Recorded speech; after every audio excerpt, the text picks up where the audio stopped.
What if I told you that the hardest part of growth isn't the discipline, it's not even the grind, or it's not even the fear of failure, but rather it's realizing that some of the people that you care for and love most may not or even can't go with you to where you're heading? See, we don't talk about this enough, and we assume that growth means more friends, more support, more celebration. But sometimes growth means distance. Sometimes it means that awkward silence. And sometimes it means grieving the closeness that you once had. Well, welcome back, guys, to the Emmanuel Dr. EG3 podcast. I'm Dr. Emmanuel George, and around here, most people just call me Dr. EG3. But here is where we get real about clarity, courage, and the daily choices that help to shape the future that you want to create. Every Monday, I want to leave you with something that challenges you, but also equips you to live with more intention. And today, we're talking about one of the toughest truths of personal growth and development: the courage it takes to outgrow people that you love. Now, just to be clear, this isn't about cutting people off or being harsh. It's about honoring your evolution without losing yourself. And let me be real with you. One of the hardest things that I had to learn and face wasn't the grind of the growth itself, because we know what to expect with that. What I had to face was the quiet tension that my growth created with the people that I cared for deeply. See, I remember there was a season we all go through those evolutions where we are growing, we're stretching. I remember setting new goals, seeing life through a wider lens because I had gained more experience. And in the middle of all that, I noticed that some of the conversations with people started to feel different. What used to be just easy conversation started to feel heavy and kind of burdensome. The jokes that we shared internally that once landed now felt kind of shallow. And when I shared things that I was uber excited about, I'd get silence. Or worse, sometimes that glare and that look of, "You've changed." And that's the part that cut the most, because they were right. I had changed. But here's the question that haunted me: am I betraying them because I've grown? On one hand, I loved them and cared for them deeply. They've been with me through so many chapters and ups and downs. I remember all the shenanigans that we encountered together. But on the other hand, I could feel myself shrinking or staying stagnant just to keep the connection alive. And that's that shrinking that I no longer wanted to do anymore. And it's that tug of war and growth. Loyalty pulling you one way, your evolution pulling you the other. And in between is love. Love for them, love for myself. And sometimes it feels as though you can't honor both. So the question is, what do you do with that tension when you love people dearly, but you also know you can't stay where you are just to make them comfortable? You'll be giving up too much of yourself. It feels as though that cost is too high to pay. And that's the space where we need to talk about, because navigating it takes real courage. So, number one, we need to recognize that growth naturally creates some distance.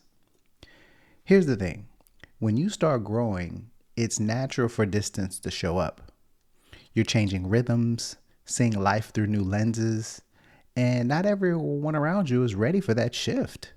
They're thinking about you from how you fit into their world. And that doesn't make them bad. And it for sure doesn't make you wrong. It just means the pace isn't the same anymore. And if you spend all of your energy waiting for them to catch up or pulling them along, you end up stalling your own evolution. So instead of feeling guilty, learn to be grateful for the role that they played and still move forward. Because as you go on your journey, you may always be able to swing back and see how things are. Number 2, outgrowing doesn't mean you're cutting anything off. See, when a lot of people hear outgrow, and they may think it has to be mean, burning bridges, cutting people off. No, to the contrary. It often looks a little quieter than that. Maybe you stop running your big dreams by them, for example, but you still show up for the dinners or the engagements. Maybe you don't ask their advice, but you still share laughter and memories. Outgrowing is about shifting internally the role someone plays in your life and not erasing them.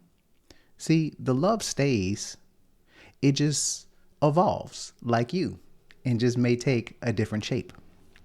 Number 3, boundaries are love too.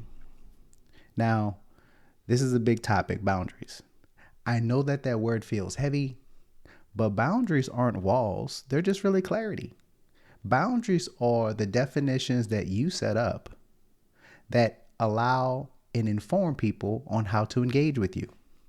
They're a way of saying, I love you, but I can't keep shrinking myself just to keep the peace. See, without boundaries, you start to lower your energy. You start to bite your tongue more. You hold back your ideas. And that's not love. That's self-betrayal. See, real courage is setting the boundaries that let you grow while you still care for those around you. Number 4, allowing yourself to grieve. Now, don't be surprised as you're evolving and these relationships are changing that grief may show up in the process. You'll miss the closeness, the inside jokes, the way things used to be. See, that ache doesn't mean you made the wrong choice. It means the relationship really mattered to you. So don't rush past that sadness. Journal it. Pray about it. Let yourself remember the good times and the way that person meant to you. Grief is just the evidence that the love you shared was real. And number 5, make room for the new. Here's the beautiful part. Every time you release what no longer fits, it actually creates an open space for what does fit and maybe what's needed. You make room for new mentors, new friends, new communities who don't just tolerate your growth, but they are there to support it. That's the reward from your courage. Realizing that love and evolution, they don't cancel each other out. They just require you to trust that the right people will meet you where you're going, not where you used to be. Now, here's my challenge for you this week. Think of one relationship where you feel yourself shrinking. I want you to write it down, then ask, what's one small way I can both honor the relationship and my growth? Maybe it's setting a boundary. Maybe it's shifting what you share. Maybe it's just giving yourself the permission to grow without guilt. But I want you to make this one step intentional this week. So, if this episode hits home for you, share it with someone who might need this reminder, who needs to hear this message. And don't forget, somewhere on this page, go ahead and click so that you don't miss out on future episodes. And if you need more tools, as always, you can go to my website, emmanuelgeorge.com. But as we close out, I want you to remember, growth isn't about rejecting love. It's about refusing to betray yourself in the process. And as always, guys, I love you much.